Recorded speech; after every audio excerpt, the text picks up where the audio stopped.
प्यारे बच्चों, पिछली वीडियो ਦੇ ਵਿੱਚ ਆਪਾਂ ਜਮਾਤ ਚੌਥੀ ਦਾ ਜਿਹੜਾ ਪਾਠ ਪਹਿਲਾ ਹੈ ਹਈਸ਼ਾ ਵਾ ਬਈ ਹਈਸ਼ਾ ਵਾ ਆਪਾਂ ਇਸ ਪਾਠ ਦੀ ਵਿਆਖਿਆ ਕੀਤੀ ਸੀ ਤੇ ਉਮੀਦ ਹੈ ਕਿ ਤੁਹਾਨੂੰ ਉਹ ਪੂਰੀ ਚੰਗੀ ਤਰ੍ਹਾਂ ਸਮਝ ਆ ਗਿਆ ਹੋਵੇਗਾ ਪਾਠ। ਤੇ ਅੱਜ ਆਪਾਂ ਇਹਦਾ ਪਿਛਲਾ ਅਭਿਆਸ ਕਾਰਜ ਜਿਹੜਾ ਉਹ ਹੱਲ ਕਰਾਂਗੇ। ਪਿਛਲਾ ਅਭਿਆਸ ਕਾਰਜ ਦਾ ਜਿਹੜਾ ਪਹਿਲਾ ਪ੍ਰਸ਼ਨ ਹੈ ਬਹੁ ਵਿਕਲਪੀ ਪ੍ਰਸ਼ਨ ਹੈ। ਦੇਖੋ ਤਾਂ ਇਹਦੇ ਵਿੱਚ ਜਿਹੜਾ ਪਹਿਲਾ ਪ੍ਰਸ਼ਨ ਹੈ ਕਿ ਕਵਿਤਾ ਵਿੱਚ ਹੰਬਲੇ ਮਾਰ ਕੇ ਕੀ ਚੜ੍ਹਨ ਲਈ ਕਿਹਾ ਗਿਆ ਹੈ। ਤਾਂ ਆਪਾਂ ਨੂੰ ਸਭ ਨੂੰ ਪਤਾ ਹੈ ਕਿ ਕਵਿਤਾ ਦੇ ਵਿੱਚ ਕਵੀ ਨੇ ਕੀ ਕਿਹਾ ਸੀ ਕਿ ਹੰਬਲੇ ਮਾਰ ਕੇ ਆਓ ਆਪਾਂ ਚੜ੍ਹ ਜਾਈਏ ਚੜ੍ਹਾਈ। ਤਾਂ ਇੱਥੇ ਇਹਦਾ ਉੱਤਰ ਕੀ ਆਊਗਾ? ਚੜ੍ਹਾਈ। ਤਾਂ ਆਪਾਂ ਚੜ੍ਹਾਈ ਦੇ ਸਾਹਮਣੇ ਜਿਹੜਾ ਬਾਕਸ ਹੈ ਉੱਥੇ ਟਿਕ ਲਗਾਵਾਂਗੇ ਕਿਉਂਕਿ ਆਪਾਂ ਇਕੱਲੀ ਟਿੱਕ ਹੀ ਲਾਉਣੀ ਹੈ, ਸਹੀ ਦਾ ਨਿਸ਼ਾਨ ਹੀ ਲਾਉਣਾ ਹੈ। ਅੱਗੇ ਐੜਾ ਪ੍ਰਸ਼ਨ, ਪੜ੍ਹਨ ਲਈ ਕੀ ਕਰਨਾ ਚਾਹੀਦਾ ਹੈ। ਤਾਂ ਆਪਾਂ ਇਹਦਾ ਉੱਤਰ ਕੀ ਲਿਖਾਂਗੇ ਕਿ ਪੜ੍ਹਨ ਲਈ ਸਾਨੂੰ ਹਿੰਮਤ ਕਰਨੀ ਚਾਹੀਦੀ ਹੈ। ਤਾਂ ਇਹਦਾ ਜਿਹੜਾ ਦੂਜਾ ਉੱਤਰ ਹੈ ਇਹ ਸਹੀ ਹੋਊਗਾ, ਇਹਦੇ ਸਾਹਮਣੇ ਆਪਾਂ ਸਹੀ ਦਾ ਨਿਸ਼ਾਨ ਲਗਾਵਾਂਗੇ। ਹੁਣ ਆਪਾਂ ਅੱਗੇ ਆ ਜਾਈਏ। ਅੱਗੇ ਜਿਹੜਾ ਈੜੀ ਪ੍ਰਸ਼ਨ ਹੈ ਕਿ ਸਾਨੂੰ ਕੀ ਨਹੀਂ ਬਣਨਾ ਚਾਹੀਦਾ। ਤਾਂ ਇਹਦਾ ਉੱਤਰ ਹੈ, ਚਾਰ ਆਪਸ਼ਨਾਂ ਦੇਖੋ ਆਪਾਂ ਨੂੰ ਦਿੱਤੀਆਂ ਹੋਈਆਂ, ਚਾਰ ਉੱਤਰ ਦਿੱਤੇ ਹੋਏ ਆ। ਤਾਂ ਇਹਦੇ ਵਿੱਚੋਂ ਆਪਾਂ ਆਹ ਵਾਲਾ ਤੀਜਾ ਜਿਹੜਾ ਹੈਗਾ ਇਹ ਸਹੀ ਹੈ। ਤਾਂ ਆਪਾਂ ਲਿਖਾਂਗੇ ਡਰਪੋਕ। ਤਾਂ ਸਾਨੂੰ ਕੀ ਨਹੀਂ ਬਣਨਾ ਚਾਹੀਦਾ?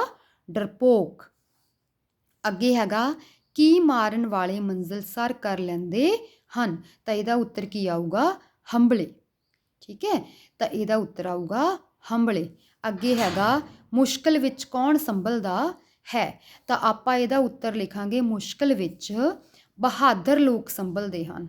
ਤਾਂ ਹੈ ਨਾ, ਕਿਉਂਕਿ ਕਵੀ ਹੈ ਜਿਹੜਾ ਉਹ ਵੀ ਕਹਿੰਦਾ ਸੀ, ਦੇਖੋ ਕਵਿਤਾ ਦੇ ਵਿੱਚ ਕਿਹਾ ਨਾ ਕਵੀ ਨੇ, ਬਹਾਦਰ ਉਹੀ ਜੋ ਹਰ ਮੁਸ਼ਕਿਲ ਵਿੱਚ ਹੰਬਲਾ ਮਾਰ ਕੇ ਸੰਭਲੇ, ਹੈ ਨਾ। ਤਾਂ ਇਸ ਤੋਂ ਬਾਅਦ ਬੇਟਾ ਦੇਖੋ ਇਹ ਜ਼ੁਬਾਨੀ ਪ੍ਰਸ਼ਨ ਹੈ, ਤੁਸੀਂ ਜਮਾਤ ਵਿੱਚੋਂ ਅਵਲ ਆਉਣ ਲਈ ਕੀ ਕੀ ਕਰੋਗੇ। ਤਾਂ ਅਵਲ ਆਉਣ ਦਾ ਮਤਲਬ ਕੀ ਹੁੰਦਾ ਹੈ? ਪਹਿਲੇ ਨੰਬਰ 'ਤੇ ਆਉਣ ਲਈ, ਹੈ ਨਾ। ਤਾਂ ਇਹਦਾ ਉੱਤਰ ਆਪਾਂ ਇੱਕ ਸ਼ਬਦ ਦੇ ਵਿੱਚ ਦੇਣਾ ਹੈ। ਤਾਂ ਆਪਾਂ ਲਿਖ ਸਕਦੇ ਹਾਂ ਮਿਹਨਤ। ਦੇਖੋ ਜੇ ਮਿਹਨਤ ਕਰਾਂਗੇ ਤਾਂ ਫੇਰ ਹੀ ਪਹਿਲੇ ਨੰਬਰ 'ਤੇ ਆਵਾਂਗੇ ਨਾ। ਤਾਂ ਅੱਗੇ ਹੈਗਾ ਕਿਸੇ ਔਖੇ ਵਿਸ਼ੇ ਦੀ ਤਿਆਰੀ ਤੁਸੀਂ ਕਿਵੇਂ ਕਰਦੇ ਹੋ। ਤਾਂ ਦੇਖੋ ਕਿਸੇ ਔਖੇ ਵਿਸ਼ੇ ਦੀ ਆਪਾਂ ਤਿਆਰੀ ਕਿਵੇਂ ਕਰਦੇ ਹਾਂ? ਚੰਗੀ ਤਰ੍ਹਾਂ ਸਮਝ ਕੇ, ਹੈ ਨਾ, ਬਾਰ-ਬਾਰ ਅਭਿਆਸ ਕਰਕੇ, ਅਧਿਆਪਕ ਨੂੰ ਧਿਆਨ ਨਾਲ ਸੁਣਦੇ ਹਾਂ। ਤਾਂ ਇਸ ਕਰਕੇ ਇਹਦਾ ਉੱਤਰ ਆਪਾਂ ਸਹੀ ਕੀ ਲਿਖਾਂਗੇ? ਚੰਗੀ ਤਰ੍ਹਾਂ ਸਮਝ ਕੇ। ਅੱਗੇ ਹੈਗਾ ਈੜੀ, ਅੱਗੇ ਹੀ ਅੱਗੇ ਵਧਣ ਲਈ ਸਾਨੂੰ ਕੀ ਕਰਨਾ ਚਾਹੀਦਾ ਹੈ। ਤਾਂ ਇਹਦਾ ਉੱਤਰ ਆਪਾਂ ਕੀ ਲਿਖ ਸਕਦੇ ਹਾਂ ਕਿ ਅੱਗੇ ਹੀ ਅੱਗੇ ਵਧਣ ਲਈ ਸਾਨੂੰ ਹਿੰਮਤ ਕਰਨੀ ਚਾਹੀਦੀ ਹੈ। ਜੇ ਹਿੰਮਤ ਕਰਾਂਗੇ ਫਿਰ ਕੋਈ ਵੀ ਕੰਮ ਹੈ ਉਹ ਆਪਾਂ ਇਹ ਨਹੀਂ ਹੋ ਸਕਦਾ ਕਿ ਆਪਾਂ ਨਾ ਕਰ ਸਕੀਏ। ਕੋਈ ਵੀ ਕੰਮ ਨੂੰ ਆਪਾਂ ਕਰ ਸਕਦੇ ਹਾਂ, ਪਰ ਉਹਨੂੰ ਕਰਨ ਲਈ ਆਪਾਂ ਨੂੰ ਹਿੰਮਤ ਕਰਨੀ ਚਾਹੀਦੀ ਹੈ ਨਾ। ਅੱਗੇ ਦੇਖੋ ਪ੍ਰਸ਼ਨ ਜਿਹੜੇ ਆਪਾਂ ਕਾਪੀ 'ਤੇ ਲਿਖਦੇ ਹੁੰਦੇ ਹਾਂ, ਲਿਖਣ ਕੌਸ਼ਲ, ਹੈ ਨਾ। ਤੀਜੇ ਪ੍ਰਸ਼ਨ ਦਾ ਊੜਾ, ਚੜ੍ਹਾਈ ਚੜ੍ਹਨ ਲਈ ਕੀ ਮਾਰਨਾ ਪੈਂਦਾ ਹੈ। ਤਾਂ ਕਵਿਤਾ ਦੇ ਅਨੁਸਾਰ ਆਪਾਂ ਉੱਤਰ ਲਿਖਾਂਗੇ ਕਿ ਚੜ੍ਹਾਈ ਚੜ੍ਹਨ ਲਈ ਹੰਬਲੇ ਮਾਰਨੇ ਪੈਂਦੇ ਹਨ।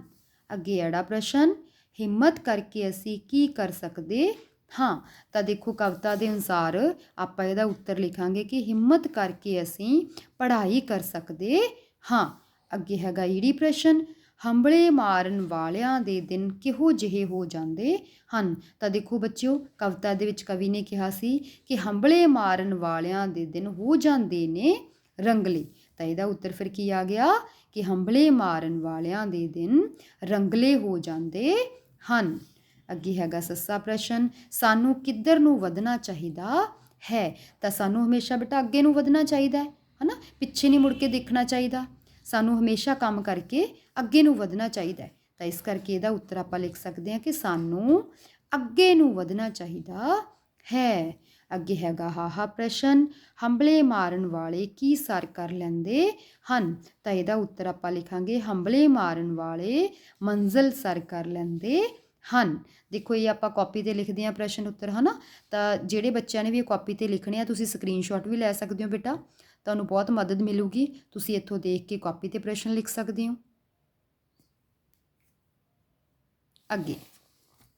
ਅੱਗੇ ਹੈਗਾ ਦੇਖੋ ਚੌਥਾ ਪ੍ਰਸ਼ਨ, ਬ੍ਰੈਕਟਾਂ ਵਿੱਚੋਂ ਸਹੀ ਸ਼ਬਦ ਚੁਣ ਕੇ ਖਾਲੀ ਥਾਵਾਂ ਭਰੋ। ਆਪਾਂ ਨੂੰ ਆਹ ਦੋ ਉੱਤਰ ਦਿੱਤੇ ਹੋਏ ਆ, ਆਪਾਂ ਇਹਨਾਂ ਦੋਨਾਂ 'ਚੋਂ ਦੇਖਣਾ ਕਿ ਕਿਹੜਾ ਸਹੀ ਹੈ। ਪਹਿਲਾਂ ਆਪਾਂ ਉਹਦੇ 'ਤੇ ਸਹੀ ਦਾ ਨਿਸ਼ਾਨ ਲਗਾਵਾਂਗੇ, ਫਿਰ ਉੱਥੋਂ ਚੱਕ ਕੇ ਸ਼ਬਦ ਆਪਾਂ ਜਿਹੜੀ ਖਾਲੀ ਸਪੇਸ ਹੈ, ਖਾਲੀ ਜਗ੍ਹਾ ਹੈ, ਉਹਦੇ 'ਤੇ ਲਿਖ ਦਾਂਗੇ। ਉਹਦੇ ਵਿੱਚ ਊੜਾ ਹੈਗਾ, ਆਓ ਆਪਾਂ ਡੈਸ਼ ਜਾਈਏ ਚੜ੍ਹਾਈ। ਤਾਂ ਇੱਥੇ ਉੱਤਰ ਆਊਗਾ ਚੜ੍ਹ। ਆਓ ਆਪਾਂ ਚੜ੍ਹ ਜਾਈਏ ਚੜ੍ਹਾਈ। ਅੱਗੇ ਹੈਗਾ ਐੜਾ, ਹਿੰਮਤ ਕਰਕੇ ਕਰ ਲਈਏ ਡੈਸ਼। ਤਾਂ ਇਹਦਾ ਉੱਤਰ ਆ ਗਿਆ ਪੜ੍ਹਾਈ। ਹਿੰਮਤ ਕਰਕੇ ਕਰ ਲਈਏ ਪੜ੍ਹਾਈ। ਅੱਗੇ ਹੈਗਾ ਈੜੀ, ਹੰਬਲੇ ਮਾਰਨ ਵਾਲਿਆਂ ਦੇ ਡੈਸ਼ ਹੋ ਜਾਂਦੇ ਰੰਗਲੇ। ਤਾਂ ਇਹਦਾ ਉੱਤਰ ਆ ਗਿਆ ਦਿਨ। ਹੰਬਲੇ ਮਾਰਨ ਵਾਲਿਆਂ ਦੇ ਦਿਨ ਹੋ ਜਾਂਦੇ ਰੰਗਲੇ। ਅੱਗੇ ਹੈਗਾ ਸੱਸਾ, ਕਦੇ ਨਾ ਬਣੀਏ ਡੈਸ਼। ਤਾਂ ਇੱਥੇ ਉੱਤਰ ਆਊਗਾ ਬੁਜ਼ਦਿਲ। ਹੁਣ ਦੇਖੋ ਇੱਥੇ ਦੋ ਆਪਸ਼ਨਾਂ ਦਿੱਤੀਆਂ ਇਹਨਾਂ ਨੇ, ਬੁਜ਼ਦਿਲ ਤੇ ਡਰਪੋਕ। ਵੈਸੇ ਦੋਨਾਂ ਦਾ ਅਰਥ ਤਾਂ ਸੇਮ ਹੀ ਹੁੰਦਾ ਹੈ ਨਾ, ਆਪਾਂ ਸ਼ਬਦ ਅਰਥ ਕਰਿਆ ਉਹਦੇ ਵਿੱਚ। ਤਾਂ ਬੁਜ਼ਦਿਲ ਇੱਥੇ ਕਿਉਂ ਲਿਆ? ਕਿਉਂਕਿ ਕਵਿਤਾ ਦੇ ਵਿੱਚ ਇਹ ਸ਼ਬਦ ਵਰਤਿਆ ਗਿਆ। ਡਰਪੋਕ ਇਹਦਾ ਅਰਥ ਹੈ, ਇਸ ਕਰਕੇ ਇਹਦੇ ਵਿੱਚ ਆਪਾਂ ਬੁਜ਼ਦਿਲ ਸ਼ਬਦ ਵਰਤ ਲਿਆ। ਠੀਕ ਹੈ। ਅੱਗੇ ਹੈਗਾ ਹਾਹਾ, ਹਾਈ ਡੈਸ਼ ਬਈ। ਹੰਬਲੇ ਇੱਥੇ ਗਲਤ ਸ਼ਬਦ ਲਿਖਿਆ ਹੋਇਆ ਹੈ, ਇੱਥੇ ਆਊਗਾ ਹਈ ਸ਼ਾਵਾ, ਹੈ ਨਾ। ਤਾਂ ਇੱਥੇ ਆਪਾਂ ਲਿਖਾਂਗੇ ਖਾਲੀ ਥਾਂ ਦੇ ਵਿੱਚ ਹਈ ਸ਼ਾਵਾ ਬਈ। ਹਈ ਸ਼ਾਵਾ, ਆ ਹੰਬਲੇ ਸ਼ਬਦ ਨੂੰ ਕੱਟ ਕੇ ਇੱਥੇ ਆਪਾਂ ਲਿਖਾਂਗੇ ਹਈ ਸ਼ਾਵਾ। ਇੱਥੇ ਬੇਟਾ ਗਲਤ ਪ੍ਰਿੰਟ ਹੋਇਆ ਹੋਇਆ ਇਹ ਸ਼ਬਦ। ਅੱਗੇ ਹੈਗਾ ਪੰਜਵਾਂ ਪ੍ਰਸ਼ਨ। ਇੱਥੇ ਆਪਾਂ ਸਹੀ ਜਾਂ ਗਲਤ ਦਾ ਨਿਸ਼ਾਨ ਲਗਾਉਣਾ ਹੈ। ਪਹਿਲਾਂ ਆਪਾਂ ਵਾਕ ਪੜਾਂਗੇ, ਫਿਰ ਆਪਾਂ ਕਵਿਤਾ ਦੇ ਅਨੁਸਾਰ ਦੇਖਾਂਗੇ ਵੀ ਕਿਹੜਾ ਵਾਕ ਸਹੀ ਹੈ ਤੇ ਕਿਹੜਾ ਗਲਤ ਹੈ। ਹੁਣ ਦੇਖੋ ਊੜਾ, ਚੜ੍ਹਾਈ ਚੜ੍ਹਨ ਲਈ ਹੰਬਲਾ ਮਾਰਨਾ ਜ਼ਰੂਰੀ ਹੈ। ਤਾਂ ਇਸ ਕਰਕੇ ਇਹ ਆ ਗਿਆ ਆਪਣਾ ਸਹੀ। ਤਾਂ ਆਪਾਂ ਇੱਥੇ ਲਾਵਾਂਗੇ ਸਹੀ ਦਾ ਨਿਸ਼ਾਨ। ਅੱਗੇ ਹੈਗਾ ਐੜਾ, ਹਿੰਮਤ ਕਰਕੇ ਕਰ ਲਈਏ ਪੜ੍ਹਾਈ। ਤਾਂ ਇਹ ਵੀ ਸਹੀ ਆ ਗਿਆ, ਕਵਿਤਾ ਦੇ ਅਨੁਸਾਰ ਇਹ ਵੀ ਸਹੀ ਹੈ। ਅੱਗੇ ਹੈਗਾ ਈੜੀ, ਹੰਬਲੇ ਮਾਰਨ ਵਾਲਿਆਂ ਦੇ ਦਿਨ ਰੰਗਲੇ ਨਹੀਂ ਹੁੰਦੇ। ਬੱਚੇ ਦੇਖੋ ਇਹ ਤਾਂ ਗਲਤ ਹੋ ਗਿਆ, ਹੈ ਨਾ। ਇਹ ਆਪਾਂ ਗਲਤ ਦਾ ਨਿਸ਼ਾਨ ਲਗਾਵਾਂਗੇ, ਕਿਉਂਕਿ ਕਵੀ ਨੇ ਕੀ ਕਿਹਾ ਕਿ ਹੰਬਲੇ ਮਾਰਨ ਵਾਲਿਆਂ ਦੇ ਦਿਨ ਹੋ ਜਾਂਦੇ ਰੰਗਲੇ। ਤਾਂ ਇਸ ਕਰਕੇ ਇੱਥੇ ਕਹਿ ਰਹੇ ਕਿ ਰੰਗਲੇ ਨਹੀਂ ਹੁੰਦੇ, ਤਾਂ ਇਸ ਕਰਕੇ ਕੀ ਹੈ? ਗਲਤ। ਅੱਗੇ ਹੈਗਾ ਸੱਸਾ, ਸਾਨੂੰ ਬਹਾਦਰ ਨਹੀਂ ਬਣਨਾ ਚਾਹੀਦਾ। ਤਾਂ ਇਹ ਵੀ ਕ੍ਰੋਸ ਆ ਗਿਆ, ਗਲਤ ਆ ਗਿਆ, ਹੈ ਨਾ। ਗਲਤ ਦਾ ਨਿਸ਼ਾਨ ਲਗਾਵਾਂਗੇ ਆਪਾਂ, ਕਿਉਂਕਿ ਸਾਨੂੰ ਬਹਾਦਰ ਬਣਨਾ ਚਾਹੀਦਾ। ਜੇ ਆਪਾਂ ਬਹਾਦਰ ਬਣਾਂਗੇ ਫਿਰ ਹੀ ਹਰ ਮੁਸ਼ਕਿਲ ਦਾ ਸਾਹਮਣਾ ਕਰ ਸਕਾਂਗੇ ਆਪਾਂ, ਹੈ ਨਾ। ਅੱਗੇ ਹੈਗਾ ਹਾਹਾ, ਮੁਸ਼ਕਿਲ ਵਿੱਚ ਬਹਾਦਰ ਹੀ ਸੰਭਲਦੇ ਹਨ। ਤਾਂ ਇਸ ਕਰਕੇ ਕੀ ਹੈ? ਸਹੀ। ਇੱਕ ਵਾਰ ਮੈਂ ਹੋਰ ਬੋਲ ਰਹੀ ਹਾਂ, ਦੇਖੋ ਪਹਿਲਾ ਕੀ ਹੈ? ਊੜਾ ਕੀ ਹੈ? ਸਹੀ। ਐੜਾ ਸਹੀ, ਈੜੀ ਗਲਤ, ਸੱਸਾ ਵੀ ਗਲਤ ਤੇ ਹਾਹਾ ਸਹੀ।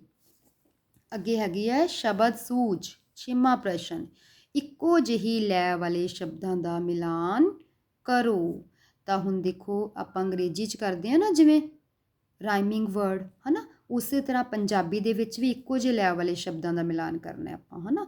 ਊੜਾ ਕੀ ਲਿਖਿਆ? ਪੜ੍ਹਾਈ। ਤਾਂ ਇਹਦੇ ਨਾਲ ਆਪਾਂ ਫਿਰ ਕੀ ਲਾ ਦਾਂਗੇ? ਕਿਹੜਾ ਸ਼ਬਦ ਇਹਦੇ ਨਾਲ ਮਿਲਦਾ ਜੁਲਦਾ ਹੈ? ਚੜ੍ਹਾਈ, ਕਿਉਂਕਿ ਇਹਨਾਂ ਦੀ ਸਾਊਂਡ ਕੀ ਹੈ? ਸੇਮ ਹੈ, ਬਿਲਕੁਲ ਸੇਮ ਆਵਾਜ਼ ਵਾਲੇ ਆ ਇਹ ਸ਼ਬਦ। ਤਾਂ ਪੜ੍ਹਾਈ, ਚੜ੍ਹਾਈ। ਅੱਗੇ ਹੈਗਾ ਐੜਾ, ਹੰਬਲੇ। ਤਾਂ ਹੰਬਲੇ ਦੇ ਨਾਲ ਕਿਹੜਾ ਮਿਲਦਾ ਜੁਲਦਾ ਸ਼ਬਦ ਹੈ? ਸੰਭਲੇ। ਤਾਂ ਇਸ ਕਰਕੇ ਆਪਾਂ ਇਹਨੂੰ ਸੰਭਲੇ ਦੇ ਨਾਲ ਮਿਲਾਵਾਂਗੇ ਇਸ ਸ਼ਬਦ ਨੂੰ। ਅੱਗੇ ਈੜੀ, ਮਾਰਨ। ਤਾਂ ਮਾਰਨ ਦੇ ਨਾਲ ਆਪਾਂ ਕਿਹੜਾ ਕਰਾਂਗੇ? ਹਾਰਨ, ਹੈ ਨਾ। ਹਾਰਨ ਸ਼ਬਦ ਜਮਾ ਮਿਲਦਾ ਜੁਲਦਾ ਮਾਰਨ ਦੇ ਨਾਲ, ਸਾਊਂਡ ਬਿਲਕੁਲ ਸੇਮ ਹੈ। ਅੱਗੇ ਹੈਗਾ ਸੱਸਾ, ਜਾਈਏ। ਤਾਂ ਜਾਈਏ ਦੇ ਨਾਲ ਕਿਹੜਾ ਮਿਲਦਾ ਹੈ? ਖਾਈਏ।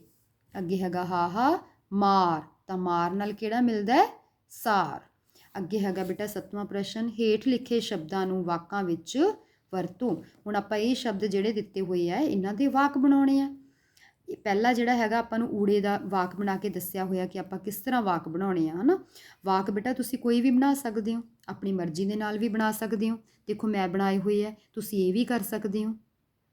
ਪਰ ਤੁਸੀਂ ਜੇ ਆਪਣੇ ਆਪ ਵਾਕ ਬਣਾਓਗੇ ਫਿਰ ਬਹੁਤ ਚੰਗਾ ਹੈ, ਕਿਉਂਕਿ ਤੁਹਾਨੂੰ ਵੀ ਬਹੁਤ ਸਾਰੇ ਸ਼ਬਦ ਪਤਾ ਲੱਗਣਗੇ, ਹੈ ਨਾ।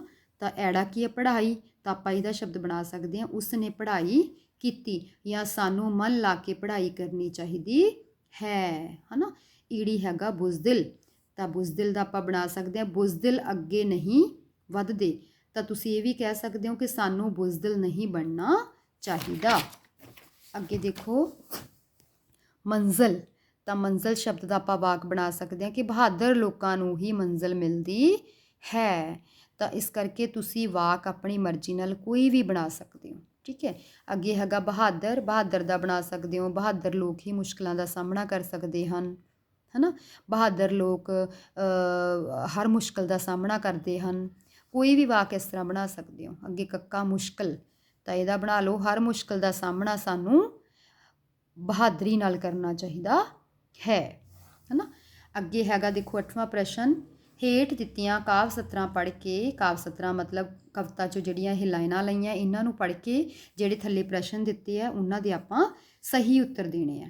ਠੀਕ ਹੈ ਬੱਚੇ, ਦੇਖੋ ਆਪਾਂ ਕਵਿਤਾ ਪੜ੍ਹ ਲਈ ਤਾਂ ਜਦੋਂ ਆਪਾਂ ਇਹ ਲਾਈਨਾਂ ਪੜ੍ਹਾਂਗੇ ਤਾਂ ਤੁਹਾਨੂੰ ਈਜ਼ਲੀ ਜਿਹੜੇ ਹੈ ਸੌਖੀ ਤਰ੍ਹਾਂ ਹੀ ਇਹ ਤੁਸੀਂ ਇਹਨਾਂ ਨੂੰ ਹੱਲ ਕਰ ਪਾਓਗੇ, ਹੈ ਨਾ। ਜਿਵੇਂ ਜਿਵੇਂ ਪ੍ਰਸ਼ਨ ਪੜ੍ਹਦੇ ਜਾਓਗੇ ਉਵੇਂ ਉਵੇਂ ਤੁਹਾਨੂੰ ਉੱਤਰ ਆਉਂਦੇ ਜਾਣਗੇ। ਦੇਖੋ, ਹੰਬਲੇ ਮਾਰ ਕੇ ਅੱਗੇ ਵਧੀਏ, ਕਦੇ ਨਾ ਬਣੀਏ ਬੁਜ਼ਦਿਲ, ਹੰਬਲੇ ਮਾਰ ਜੋ ਵੱਧਦੇ ਜਾਂਦੇ, ਸਰ ਕਰ ਲੈਂਦੇ ਮੰਜ਼ਿਲ। ਤਾਂ ਇਹ ਖੁਦ ਤੁਸੀਂ ਆਪੇ ਬੇਟਾ ਇਹਨਾਂ ਨੂੰ ਲਾਈਨਾਂ ਨੂੰ ਪੜ੍ਹੋਗੇ ਤਾਂ ਫਿਰ ਜਿਹੜੇ ਥੱਲੇ ਪ੍ਰਸ਼ਨ ਦਿੱਤੇ ਹੋਏ ਹੈ ਇਹਨਾਂ ਪ੍ਰਸ਼ਨਾਂ ਨੂੰ ਤੁਸੀਂ ਆਪੇ ਹੱਲ ਕਰੋਗੇ। ਠੀਕ ਹੈ, ਅੱਗੇ ਆ ਗਿਆ ਵਿਆਕਰਨ ਬੋਧ। 9ਵਾਂ ਪ੍ਰਸ਼ਨ, ਹੇਠ ਲਿਖੇ ਸ਼ਬਦਾਂ ਦੇ ਉਲਟ ਅਰਥਾਂ ਵਾਲੇ ਸ਼ਬਦ ਲਿਖੋ। ਉਲਟ ਦਾ ਮਤਲਬ ਹੁੰਦਾ ਬੱਚੇ ਵਿਰੋਧੀ ਸ਼ਬਦ। ਠੀਕ ਹੈ, ਜਿਵੇਂ ਆਪਾਂ ਉਦਾਹਰਨ ਵਜੋਂ ਲਈਏ ਅੱਗੇ, ਪਿੱਛੇ, ਉੱਪਰ, ਹੇਠਾਂ, ਹੈ ਨਾ, ਅਸਮਾਨ, ਜ਼ਮੀਨ, ਇਸ ਤਰ੍ਹਾਂ ਦੇ ਸ਼ਬਦ। ਠੀਕ ਹੈ, ਇਹਨਾਂ ਨੂੰ ਆਪਾਂ ਪੰਜਾਬੀ ਦੇ ਵਿੱਚ ਵਿਰੋਧੀ ਸ਼ਬਦ ਵੀ ਕਹਿ ਦਿੰਦੇ ਹਾਂ। ਅਤੇ ਅੰਗਰੇਜ਼ੀ 'ਚ ਕੀ ਕਹਿੰਦੇ ਆ? Opposite word. ਅਤੇ ਹਿੰਦੀ ਦੇ ਵਿੱਚ ਵਿਲੋਮ ਸ਼ਬਦ, ਹੈ ਨਾ। ਇਸ ਤਰ੍ਹਾਂ ਪੰਜਾਬੀ 'ਚ ਆਪਾਂ ਉਲਟ ਅਰਥਾਂ ਵਾਲੇ ਵੀ ਕਹਿ ਦਿੰਦੇ ਹਾਂ ਸ਼ਬਦ ਅਤੇ ਵਿਰੋਧੀ ਸ਼ਬਦ ਵੀ ਕਹਿ ਦਿੰਦੇ ਹਾਂ। ਦੇਖੋ, ਊੜਾ ਇਹਨਾਂ ਨੇ ਕਰਕੇ ਆਪਾਂ ਨੂੰ ਦੱਸਿਆ ਹੋਇਆ। ਅੱਗੇ ਐੜਾ ਦੇਖੋ, ਲਈਏ, ਦੇਈਏ। ਲਈਏ ਮਤਲਬ ਕੋਈ ਚੀਜ਼ ਲੈਣਾ ਅਤੇ ਦੇਈਏ ਮਤਲਬ ਦੇਣਾ, ਹੋ ਗਿਆ ਨਾ ਉਲਟ ਸ਼ਬਦ। ਅੱਗੇ ਹੈਗਾ ਈੜੀ, ਦਿਨ, ਤਾਂ ਦਿਨ ਦਾ ਉਲਟਾ ਕੀ ਹੋ ਗਿਆ? ਰਾਤ। ਅੱਗੇ ਹੈਗਾ ਸੱਸਾ, ਜਾਂਦੇ, ਆਉਂਦੇ। ਐੜੇ ਕੰਨਾ, ਊੜੇ ਔਂਕੜ, ਉੱਤੇ ਬਿੰਦੀ, ਦੱਦੇ ਲਾਵਾਂ। ਸਾਰੇ ਬੱਚੇ ਇਹ ਗਲਤ ਕਰਦੇ ਹੁੰਦੇ ਆ ਜ਼ਿਆਦਾਤਰ ਇਹ ਸ਼ਬਦ, ਹੈ ਨਾ। ਦੇਖੋ ਮਾਤਰਾ ਧਿਆਨ ਨਾਲ, ਐੜੇ ਕੰਨਾ, ਊੜੇ ਔਂਕੜ, ਉੱਤੇ ਬਿੰਦੀ, ਦੱਦੇ ਲਾਂ, ਤਾਂ ਆਉਂਦੇ ਬਣ ਗਿਆ ਇਹ, ਹੈ ਨਾ। ਅੱਗੇ ਹੈਗਾ ਹਾਹਾ, ਬਹਾਦਰ, ਤਾਂ ਬਹਾਦਰ ਦਾ ਉਲਟਾ ਕੀ ਹੋ ਗਿਆ? ਡਰਪੋਕ, ਹੈ ਨਾ। ਹੁਣ ਅਖੀਰ ਦੇ ਵਿੱਚ ਜਿਹੜਾ 10ਵਾਂ ਪ੍ਰਸ਼ਨ ਹੈ, ਦੇਖੋ, ਹੇਠ ਲਿਖੇ ਸ਼ਬਦਾਂ ਨੂੰ ਹਿੰਦੀ ਅਤੇ ਅੰਗਰੇਜ਼ੀ ਵਿੱਚ ਲਿਖੋ। ਹੁਣ ਦੇਖੋ ਇਹ ਸ਼ਬਦ ਆਪਾਂ ਨੂੰ ਦਿੱਤੇ ਹੋਏ ਆ, ਹੈ ਨਾ। ਇਹਨਾਂ ਨੂੰ ਆਪਾਂ ਹਿੰਦੀ 'ਚ ਵੀ ਲਿਖਣਾ ਹੈ ਅਤੇ ਅੰਗਰੇਜ਼ੀ ਦੇ ਵਿੱਚ ਵੀ ਲਿਖਣਾ ਹੈ। ਇੱਕ ਸ਼ਬਦ ਆਪਾਂ ਨੂੰ ਕਰਕੇ ਵੀ ਇਹਨਾਂ ਨੇ ਦੱਸਿਆ ਹੋਇਆ। ਹੁਣ ਐੜਾ ਦੇਖੋ, ਪੜ੍ਹਾਈ, ਤਾਂ ਹਿੰਦੀ 'ਚ ਆਪਾਂ ਕਿਸ ਤਰ੍ਹਾਂ ਲਿਖਾਂਗੇ? ਇਸ ਤਰ੍ਹਾਂ। ਦੇਖੋ ਤੁਹਾਨੂੰ ਤਸਵੀਰ ਦਿਖ ਰਹੀ ਹੈ ਨਾ ਮੇਰੀ ਕਿਤਾਬ ਦੀ, ਤਾਂ ਇੱਥੋਂ ਦੇਖ ਕੇ ਦੇਖੋ ਤੁਸੀਂ ਲਿਖ ਸਕਦੇ ਹੋ। ਅੱਗੇ ਹੈਗਾ ਸਟੱਡੀ, ਇੰਗਲਿਸ਼ 'ਚ ਆਪਾਂ, ਅੰਗਰੇਜ਼ੀ 'ਚ ਆਪਾਂ ਕੀ ਕਹਿੰਦੇ ਹਾਂ ਇਸ ਸ਼ਬਦ ਨੂੰ? ਸਟੱਡੀ। ਅੱਗੇ ਹੈਗਾ ਈੜੀ, ਦਿਨ, ਤਾਂ ਦਿਨ ਨੂੰ ਹਿੰਦੀ 'ਚ ਕਿਸ ਤਰ੍ਹਾਂ ਲਿਖਾਂਗੇ? ਆਹ ਦੇਖੋ ਇਸ ਤਰ੍ਹਾਂ। ਠੀਕ ਹੈ, ਦ ਨੂੰ ਈ ਨਾ, ਹੈ ਨਾ, ਦਿਨ। ਅੱਗੇ ਇੰਗਲਿਸ਼ 'ਚ ਡੇ, ਅੰਗਰੇਜ਼ੀ 'ਚ ਕੀ ਕਵਾਂਗੇ? ਡੇ। ਅੱਗੇ ਹੈਗਾ ਅੱਗੇ, ਹੈ ਨਾ, ਸੱਸਾ ਅੱਗੇ, ਤਾਂ ਹਿੰਦੀ 'ਚ ਕਵਾਂਗੇ ਆਗੇ। ਹਿੰਦੀ ਦੇ ਵਿੱਚ ਦੇਖੋ ਬੇਟਾ ਜਿਹੜਾ ਆ ਦੀ ਮਾਤਰਾ ਹੈ ਨਾ ਇਹ ਪੂਰੇ ਅੱਖਰ ਦੇ ਮਤਲਬ ਜਿੱਥੋਂ ਤੱਕ ਅੱਖਰ ਹੈ ਉਹ ਪੂਰੀ ਉੱਥੋਂ ਤੱਕ ਪੈਂਦੀ ਹੈ, ਪਰ ਪੰਜਾਬੀ ਦੇ ਵਿੱਚ ਇਹ ਜਮਾਂ ਆਪਾਂ ਅੱਖਰ ਦੇ ਅੱਧ ਤੱਕ ਪਾਉਣੇ ਆ। ਠੀਕ ਹੈ, ਦੇਖੋ ਇੱਥੇ ਪੂਰੀ ਪਾਈ ਹੋਈ ਹੈ ਨਾ ਆਗੇ, ਹੈ ਨਾ। ਇੱਥੇ ਦੇਖੋ ਆ ਲਿਖਿਆ ਹੋਇਆ ਜਿਵੇਂ ਥਕਾਨ, ਤਾਂ ਇੱਥੇ ਆ ਅੱਖਰ ਦੇ ਨਾਲ ਅੱਧੀ ਪਾਈ ਹੋਈ ਹੈ ਨਾ। ਤਾਂ ਇਸ ਕਰਕੇ ਇਹਦਾ ਆ ਗਿਆ ਹਿੰਦੀ 'ਚ ਆਗੇ। ਅਤੇ ਅੱਗੇ ਹੈਗਾ ਅੰਗਰੇਜ਼ੀ 'ਚ ਆਪਾਂ ਕਵਾਂਗੇ ਅਹੈਡ। ਫੋਰਵਰਡ ਵੀ ਬੋਲ ਸਕਦੇ ਹਾਂ, ਫੋਰਵਰਡ ਵੀ ਲਿਖ ਸਕਦੇ ਹਾਂ, ਬਟ ਹੈ ਨਾ ਅਹੈਡ ਜ਼ਿਆਦਾ ਸਹੀ ਸ਼ਬਦ ਲੱਗਿਆ ਮੈਨੂੰ। ਅੱਗੇ ਹੈਗਾ ਹਾਹਾ, ਬਹਾਦਰ, ਤਾਂ ਆਪਾਂ ਹਿੰਦੀ 'ਚ ਕੀ ਲਿਖਾਂਗੇ? ਬਹਾਦੁਰ, ਹੈ ਨਾ। ਅੱਗੇ ਬਹਾਦਰ ਨੂੰ ਅੰਗਰੇਜ਼ੀ 'ਚ ਕੀ ਕਹਿੰਦੇ ਆ? ਬਰੇਵ। ਅੱਗੇ ਹੈਗਾ ਕੱਕਾ, ਮੁਸ਼ਕਲ, ਤਾਂ ਮੁਸ਼ਕਲ ਹਿੰਦੀ 'ਚ ਆਪਾਂ ਕਿਸ ਤਰ੍ਹਾਂ ਲਿਖਦੇ ਹਾਂ? ਦੇਖੋ ਇਸ ਤਰ੍ਹਾਂ। ਔਰ ਅੰਗਰੇਜ਼ੀ 'ਚ ਇਹਨੂੰ ਕਿਵੇਂ ਕਵਾਂਗੇ? Difficult, DIFFICULT, difficult. ਠੀਕ ਹੈ, ਅੱਗੇ ਦੇਖੋ ਰਚਨਾਤਮਕ ਵਿਕਾਸ, ਹੈ ਨਾ। ਇਸ ਕਵਿਤਾ ਦੀਆਂ ਕੋਈ 4 ਸਤਰਾਂ ਮਤਲਬ ਲਾਈਨਾਂ ਸੁੰਦਰ ਲਿਖਾਈ ਵਿੱਚ ਲਿਖੋ। ਤਾਂ ਤੁਸੀਂ ਇਸੇ ਕਵਿਤਾ ਦੀਆਂ, ਜਿਵੇਂ ਹਈ ਸ਼ਾਵਾ ਵੀ ਹਈ ਸ਼ਾਵਾ ਆਪਾਂ ਕਵਿਤਾ ਪੜ੍ਹੀ ਹੈ ਨਾ ਜਿਹੜੀ, ਇਸ ਕਵਿਤਾ ਦੀਆਂ ਕੋਈ ਵੀ 4 ਲਾਈਨਾਂ ਤੁਸੀਂ ਇੱਥੇ ਸੋਹਣੀ ਸੋਹਣੀ ਲਿਖਾਈ ਦੇ ਵਿੱਚ ਇੱਥੇ ਲਿਖ ਸਕਦੇ ਹੋ। ਦੇਖੋ 4 ਲਾਈਨਾਂ ਦਿੱਤੀਆਂ ਇਹਨਾਂ ਨੇ। ਠੀਕ ਹੈ, ਤਾਂ ਤੁਸੀਂ ਸੋਹਣੀ ਸੋਹਣੀ ਲਿਖਾਈ 'ਚ ਲਿਖ ਸਕਦੇ ਹੋ। ਠੀਕ ਹੈ, ਉਮੀਦ ਹੈ ਬੇਟਾ ਕਿ ਤੁਹਾਨੂੰ ਇਹ ਪੂਰਾ ਪਿਛਲਾ ਅਭਿਆਸ ਕਾਰਜ ਚੰਗੀ ਤਰ੍ਹਾਂ ਸਮਝ ਆਇਆ ਹੋਵੇਗਾ। ਧੰਨਵਾਦ।